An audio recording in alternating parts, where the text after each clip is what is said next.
고린도후서의 구조와 내용. 고린도후서의 구조. 고린도후서는 다음과 같이 나누어 볼 수 있습니다. 서신의 서두, 몸통, 결미. 고린도후서의 내용. 서신의 서두. 하나님의 뜻으로 그리스도 예수의 사도가 된 바울은 고린도 교회 성도들에게 인사하며 편지를 시작합니다. 이 말은 말 그대로 바울이 사도가 된 것은 사람에 의한 것이 아니라 하나님의 뜻이었으며 바울은 예수 그리스도만 전한 사람이었음을 가리킵니다. 이어지는 머릿말에서 바울은 하나님을 찬양합니다. 찬양의 내용은 환난 중에서 위로해 주시기 때문이며 그로써 위로받는 자들이 하나님께 받은 위로로 다른 자들을 위로하기 때문입니다. 아마도 바울은 고린도후서를 기록할 즈음에 큰 환난과 더불어 하나님께 위로를 받은 것 같습니다. 서신 몸통. 고린도후서의 몸통 부분은 바울이 이전의 일들을 돌아보는 회고들과 더불어 크게 세 가지를 언급합니다. 바울의 사도직, 모금활동, 대적들과의 논쟁. 먼저 1장 12절부터 14절에서 바울은 서신의 주제와 의도를 밝힙니다. 고린도후서의 주제는 바울의 사도 직분과 그의 활동, 고린도 공동체의 바울에 대한, 바울과의 관계에 대한 올바른 판단입니다. 고린도 교회는 지금 바울을 신뢰하지 않고 있으며 그가 진정한 사도인지 의심하고 있습니다. 고린도후서는 이러한 의심을 제거하므로 고린도 교회 성도들의 부분적인 올바른 판단이 완전히 올바른 판단이 되도록 돕습니다. 이를 통해 바울에게만 자랑이었던 고린도 교회 성도들은 지금은 의심하고 있는 바울을 자랑으로 여기게 될 것입니다. 회고. 바울은 고린도 교회에 방문하기로 계획했으나 그렇게 하지 못했습니다. 그것은 바울이 자신의 말을 지키지 못하는 믿음직한 사람이 아니기 때문이 아니라 고린도 교회 성도들을 아끼기 때문입니다. 바울이 고린도에 가지 못하는 것은 근심 때문인데 바울은 많은 눈물로 서신을 써 보냅니다. 다행히도 이 서신은 바울의 근심을 만족할 만큼 해결해 주었습니다. 이어지는 짧은 두 번째 회고에서 바울은 이 이야기를 계속하지 않고 눈물의 서신이 근심을 거두기 전의 시기로 거슬러 올라갑니다. 바울은 심령이 불편한 상태에서 디도를 기다리는 중인데 그를 마중하기 위해 드로아에서 복음을 전하다 마게도냐로 갑니다. 이러한 언급은 2장 4절과 5절 사이에 더 잘 어울리는 것 같습니다. 왜냐하면 눈물의 서신에 대한 고린도 교회의 반응을 아직 알 수 없고 바울은 여전히 심령이 불편하기 때문입니다. 드로아에서 복음 전하는 일은 성공적이었으나 고린도 교회의 일은 아직 바울의 심령을 불편하게 만들었습니다. 이 성공과 불안에 긴장 가득한 상황이 2장 14절부터 시작되는 바울의 사도직을 위해 하는 외적인 조건이 됩니다. 고린도후서 7장 5절은 분명 2장 13절과 잘 연결됩니다. 이제 바울은 눈물의 서신이 거둔 성공을 어떻게 알게 되었는지 말합니다. 디도는 바울을 만나 바울의 눈물의 서신으로 고린도 교회 성도들이 회개하게 되었음을 알려줍니다. 바울의 사도직.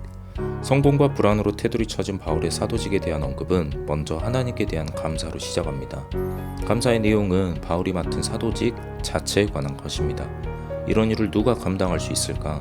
바로 바울과 같은 순전한 사람뿐입니다.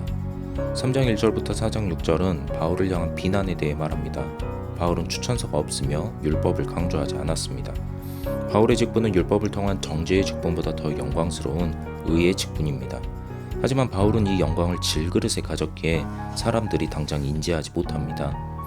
4장 7절부터 5장 10절에서 바울은 자기 직분에 관한 이 이해를 거부하는 반론과 대결합니다. 사도가 고난을 당하는 것은 그의 사도 직분이 영광이 없기 때문이 아닙니다. 오히려 그의 고난 안에는 예수의 생명이 감추어져 있습니다. 이는 오직 믿음으로만 인지할 수 있습니다. 숱한 고난에도 바울은 이 확신을 갖고 있었으며 그의 외적인 인간은 육신의 죽음에서 그 목표에 도달하지만 내적인 인간은 날로 새로워져 선상의 몸에서 그 목표에 도달하게 될 것입니다. 5장 11절부터 6장 10절도 바울을 향한 비난에 대항하는 것으로 시작하지만 그보다 더 나아가 바울의 직분이 어떠한 직분인지 설명합니다. 바울의 직분은 화목하게 하는 직분입니다. 바울은 그리스도의 사도로서 그리스도의 죽음을 통해 이루어진 화목을 인간들에게 제공합니다. 바울은 환난 목록을 통해 자신이 이 사명에 온전히 헌신하고 있음을 밝힙니다. 6장 11절부터 7장 4절에서는 경고와 훈계가 나옵니다. 지금까지 바울은 자기 직분이 얼마나 진실된지 설명했고 이제 고린도 교회가 자신에게 다시 마음을 넓히고 믿지 않는 자와 멍에라 함께 매지 말며 다시 자신을 영접하라고 말합니다. 이를 통해 지금 바울과 고린도 교회의 관계가 깨어져 있음을 알 수 있습니다. 모금 활동. 8장과 9장의 목적은 고린도 교회가 이미 시작한 예루살렘 교회를 위한 복음을 완료하도록 하는 것입니다. 바울과 고린도 교회의 관계가 악화됨에 따라 이 복음도 중단되었고, 관계가 회복됨에 따라 이 복음도 다시 시작되어야 했습니다. 바울이 복음 활동을 중요하게 여기는 이유는 복음이 물질적인 궁핍에 처한 사람들을 돕기 위한 사랑의 행위이기 때문입니다. 또한 이방인 교회의 원조는 이방인들의 개종했음을 알려주는 구체적인 증거이며, 이를 전해준 사람들을 예루살렘을 향한 이방의 종말론적 순례자로 여겨질 수 있었습니다. 이를 통해 유대인들은 하나님의 구원의 은혜가 이방인에게 주어졌음을 깨닫게 되고, 지금이 예수 그리스도로 인한 종말의 때임을 깨달아 복음을 받아들이게 될 것입니다. 대적들과의 논쟁. 10장부터 13장에서는 논쟁이 훨씬 격렬해집니다. 여기서 바울은 고린도 교회에 들어온 다른 선교사들과 싸우고 있습니다. 10장 1절부터 11절에서 바울은 그가 직접 대면하여 행동하지 않는 것은 고린도 교회 성도들을 그리스도의 온유와 관용으로 권하려 하기 때문이며, 바울이 바라는 것은 담대한 태도로 행동하는 것이 필요하지 않게끔 하는 것이라 말합니다. 10장 12절부터 18절은 대적들이 자신들과 바울을 비교할 때 세운 기준 자체에 문제가 있음을 지적합니다. 바울의 대적들은 바울이 예루살렘에서 보낸 정식 사도도 아닌데, 추천서도 없는데 고린도까지 와서 복음을 전한 것은 그의 분수를 넘어서는 행동이다. 심지어 바울이 이를 자랑하고 다닌다 고 비난한 것 같습니다. 하지만 바울이 고린도에 이른 것은 복음을 따라온 것입니다. 더욱이 바울은 고린도를 넘어 계속해서 복음을 전하고자 하며, 누가 옳은지는 자기를 칭찬하는 자가 아니라 주께서 칭찬하시는 자임을 통해 알 수 있습니다. 11장 1절부터 15절은 어리석은 자의 자랑의 도입부로 볼 수 있습니다. 고린도 교회는 다른 예수를 전파한 사람들을 받아들였고, 바울이 사역비를 받지 않은 것을 곡해했습니다. 바울은 지금까지 순전히 사역해 왔기 때문에 앞으로도 계속해서 순전히 사역할 것이며, 이로써 대적자들이 자랑하고자 하는 일을 끊어버릴 것입니다. 11장 16절부터 21절은 11장 1절을 되잡아 어리석은 자의 자랑을 시작합니다. 바울이 지금 하는 행동은 바울의 대적자들이 했던 행동을 그대로 따라하는 것인데, 바울은 이를 어리석은 행동이라 못 박습니다. 하지만 고린도 교회 성도들은 이 어리석은 행동을 받아들였습니다. 그렇게 바울은 그들을 설득하고자 어리석은 자처럼 행동하는 것입니다. 바울의 대적자들이 내세운 어리석은 자랑의 기준은 히브리인, 이스라엘인, 아브라함의 후손, 그리스도의 일꾼, 환상과 계시를 본 것과 같은 것이었습니다. 이 어리석은 자랑의 기준에 따라서도 바울은 훌륭한 사도임이 분명합니다. 하지만 이런 기준에 목매는 것은 어리석은 자들이 하는 행동입니다. 바울이 부득불 어쩔 수 없이 자랑하는 것은 이런 기준이 아니라 약한 것입니다. 바울은 위험을 당하고 수고하고 애쓰고 자지 못하고 줄이고 목마르고 굶고 춥고 헐벗고 광주리를 타고 도망간 적이 있었습니다. 바울이 대적들의 기준에 자랑할 만한 것들을 자랑하지 않으려고 하는 것은 바울 스스로를 지나치게 생각하지 않게 하려 함이었습니다. 바울은 스스로를 낮추고 감추고 약해짐으로써 하나님의 능력을 온전히 드러냈습니다. 이것이 어리석은 기준과는 전혀 다른 참된 사도의 기준입니다. 참된 사도는 참음과 표적과 기사와 능력으로 나타납니다. 12장 14절부터 13장 10절은 고린도 교회 방문 계획에 대한 언급입니다. 바울은 공동체의 지원을 포기하며 고린도 교회는 아직 여러 문제들이 남아있지만 다시 고린도 교회를 방문해 자신의 뜻을 관철할 것을 경고합니다. 이어서 훈계와 경고와 기원으로 고린도후서 13장 10절은 10장부터 13장을 되돌아보며 머지않은 방문을 알려줍니다. 서신 결미. 바울은 자신의 서신에서 일반적으로 쓰는 결문 형태를 간략하게 권고, 인사, 축원으로 적으며 편지를 마무리합니다. 우리가 교회에서 듣는 기도 중 가장 듣기 좋아하는 기도가 여기에 나옵니다. 고린도후서의 기록 배경. 고린도후서의 기록 배경에 대해서는 학자들 간의 의견이 분분합니다. 이를 간단하게 이해하는 방식과 조금 복잡하게 이해하는 방식이 있습니다. 간단한 방식이나 복잡한 방식이나 장단점이 있습니다. 개인적으로 이 둘을 한 번쯤 들어보는 것이 본문을 이해하는 데 좋은 양분이 된다고 생각합니다. 이런 신학적인 지식이 여러분의 신앙에 좋은 디딤돌이 되기를 바랍니다. 간단한 방식. 사실 고린도 후서에는 쉽게 납득되지 않은 단절이 있습니다. 예를 들면 10장부터 13장의 분위기는 1장부터 7장, 8장부터 9장의 분위기에 비해 매우 격렬합니다. 한 서신 안에서 이렇게 다른 분위기로 글을 작성하는 것은 쉽게 납득하기 어렵습니다. 고린도후서 2장 12절부터 13절까지의 바울의 회고는 13절에서 갑자기 중단되며 2장 14절이 아니라 7장 5절과 더 잘 연결됩니다. 즉 현재의 본문은 2장 14절부터 7장 4절이 중간에 끼어 들어가 있는 것처럼 보입니다. 간단한 방식은 이런 단절들에도 불구하고 고린도후서를 하나의 통일된 서신으로 이해합니다. 바울이 서신을 작성할 때 기록 대리인을 통해 작성하게 했는데 처음부터 끝까지 한 번에 작성한 것이 아니라 이따금씩 서신을 받아 적게 했기 때문에 일관성이 없을 수 있다는 것입니다. 고린도에 보내야 하는 서신에는 많은 이야기들이 들어가야 했고 바울은 때로는 망설이며 또 때로는 갑자기 생각난 이야기를 서신에 다시 거론했다고 이해합니다. 원인이야 어찌되었든 이러한 이해에 따르면 고린도후서의 기록 배경에는 다음과 같은 단계들을 상정해 볼 수 있습니다. 바울은 고린도전서를 써서 보낸 다음 고린도에 2번 방문할 계획이었습니다. 하지만 고린도에 방문했을 때 생겼던 일들로 심령이 불편해져 고린도에 다시 방문하지 못하게 됩니다. 왜냐하면 바울이 고린도에 방문하기 전 고린도 교회에 바울을 적대하는 선교사들이 나타나 바울을 반대하는 분위기를 만들었기 때문입니다. 그들은 바울을 갖가지 이유로 모함하며 고린도 교회 성도들이 바울에게 마음을 돌리게 만들었습니다. 바울은 다시 고린도에 돌아오게 되었을 때 용서하지 않겠다 경고하고 고린도를 떠납니다.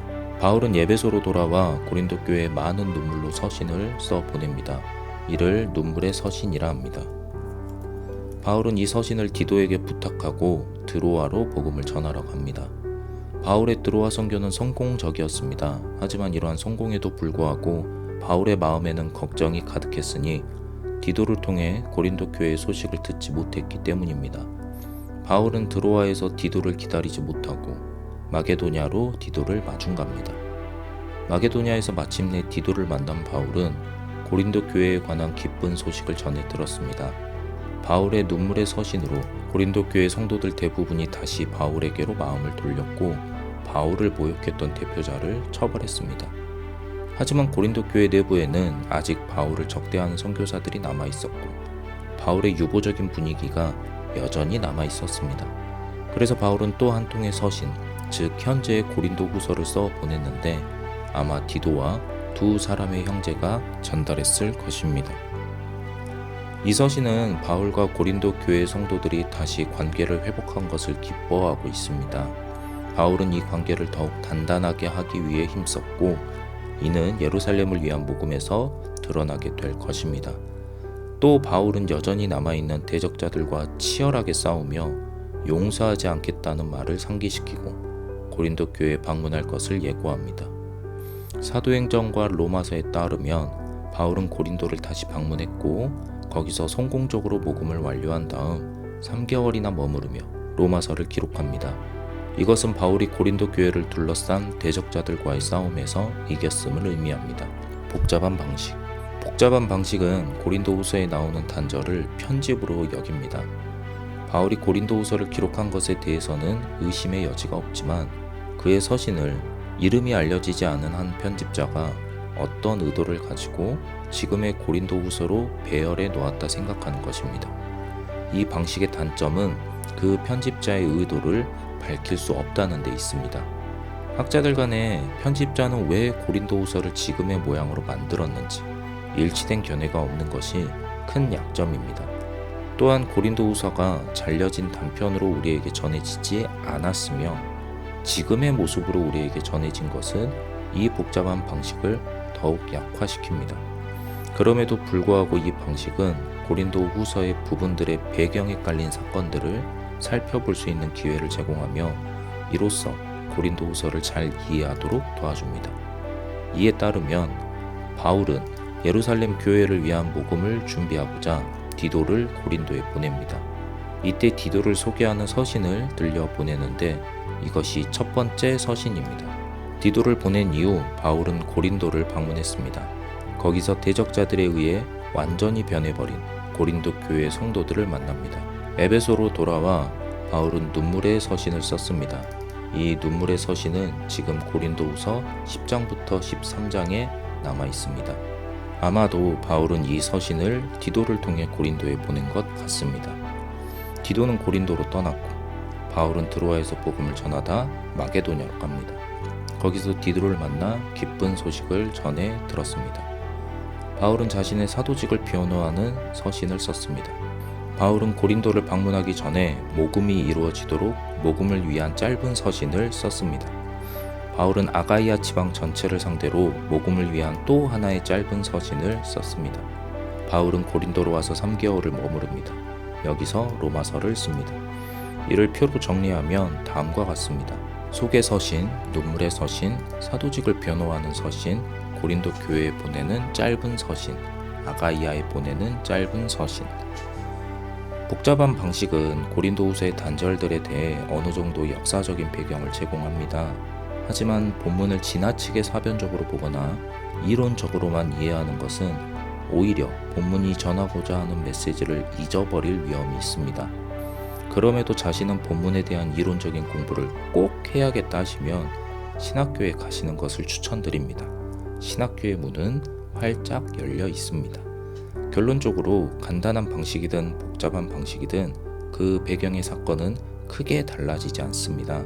고린도 교회는 거짓 선교사들로 인해 바울을 배신했습니다. 바울은 고린도후서를 통해 자신이 참된 사도임을 말하고 고린도 교회의 성도들과 관계를 회복하기 위해 힘씁니다. 그렇다면 참된 사도란 어떤 사람일까요? 고린도후서의 메시지. 참된 사도란 어떤 사람인가? 사도라는 말은 고대 그리스어 아포스톨로스의 번역으로 특별한 목적이나 메시지의 전달을 위해 보냄받은 사람이라는 뜻입니다. 신약 성경에서는 예수님의 12제자를 가리켜 12사도라 불렀습니다. 바울도 로마서, 고린도서, 갈라디아서에서 수신자들에게 인사할 때 자신을 사도로, 예수 그리스도의 사도로 소개합니다. 사도의 기준은 무엇인가? 고린도후서에는 바울이 말하는 참된 사도의 기준이 있고 바울의 대적들이 내세운 기준이 있습니다. 먼저 바울의 대적들이 내세운 기준을 살펴보면 그들은 유대계 그리스도인들로서 자신들이 유대인 혈통을 가지고 있음을 자랑했습니다. 이는 아마도 그들이 유대인 그리스도교 안에서 제법 큰 무리에 속했음을 가리킵니다. 그들은 예루살렘에서 추천장을 받아 가지고 왔습니다. 그들은 이방 지역에 파견되어 이방 교회를 예루살렘 교회 아래 두려 했던 것으로 보입니다. 그들은 모세를 따라 율법을 강조했습니다. 대적자들은 참된 사도는 교회로부터 재정적인 지원을 받아야 하며 이로써 사도직의 유효성을 보장했습니다. 그들은 예수님께서 이 땅에서 활동하실 때 예수님과 관계를 갖고 있었던 것으로 보입니다. 그들은 말을 잘하며 지식이 있음을 자랑했고 환상과 계시를 보는 것을 매우 중요하게 여겼습니다. 그들이 이러한 외적인 조건을 자랑한 것에는 한 가지 배경이 있습니다. 그것은 고대 그리스 로마 사회에서 영감을 받은 인물들이 사용했던 선전 방식입니다. 이 방식에 따르면 방랑하는 그리스 로마 시대의 예언자들은 뛰어난 언변으로 설교하고 마술을 통해 기적을 일으키는 듯한 행동을 하거나 영감 받았음을 증명하는 신비로운 행위를 했습니다. 고린도 교회의 성도들은 이런 방식에 매우 익숙했습니다. 그것을 노린 대적자들은 고린도 교회 성도들이 좋아할 만한 모습으로 그들에게 나타났던 것입니다.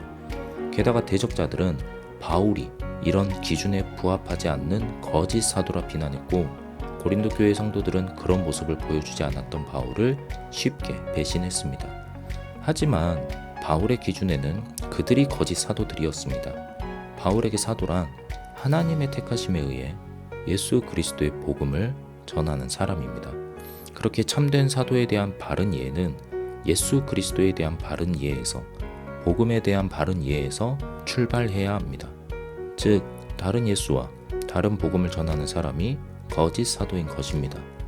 바울에게 예수 그리스도는 겸손하게 자기를 낮추시고 온유하시며 관용을 베푸는 분이셨습니다. 또한 예수님께서는 하나님의 형상으로서 모든 그리스도인의 모범이 되셨고 하나님께서는 그리스도 안에서 세상을 자기와 화목하게 하셨습니다. 이 예수 그리스도의 복음을 전하는 바울은 자신의 사도 직분을 화목하게 하는 직분으로 이해합니다. 또한 바울은 고린도 교회 성도들이 좋아하라 하는 이방인들의 기준에 어쩔 수 없이 어울려줍니다.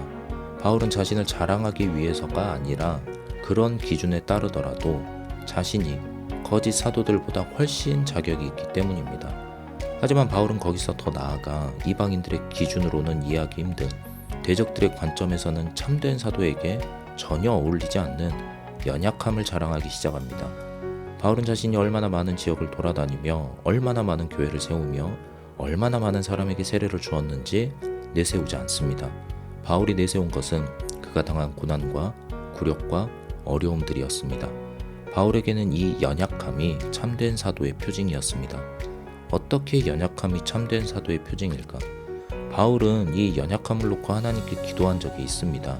거기서 연약함에 담긴 하나님의 방식을 알게 되었습니다. 연약함은 인간의 기준에는 모자라고 부족한 것이 분명하지만 오히려 그렇기에 하나님의 능력만이 온전히 드러날 수 있었습니다.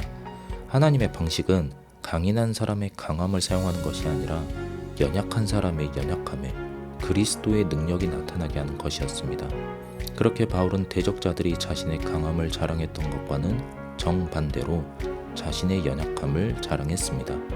그럼에도 불구하고 어쩌면 그렇게 했기에 하나님의 능력이 온전히 드러나 그리스도의 능력이 나타나 바울은 고린도 교회에 참음과 표적과 기사와 능력을 행할 수 있었습니다. 마지막으로 바울은 고린도 후서 2장 14절부터 17절에서 한 가지 은유법으로 자신의 사도직을 설명합니다.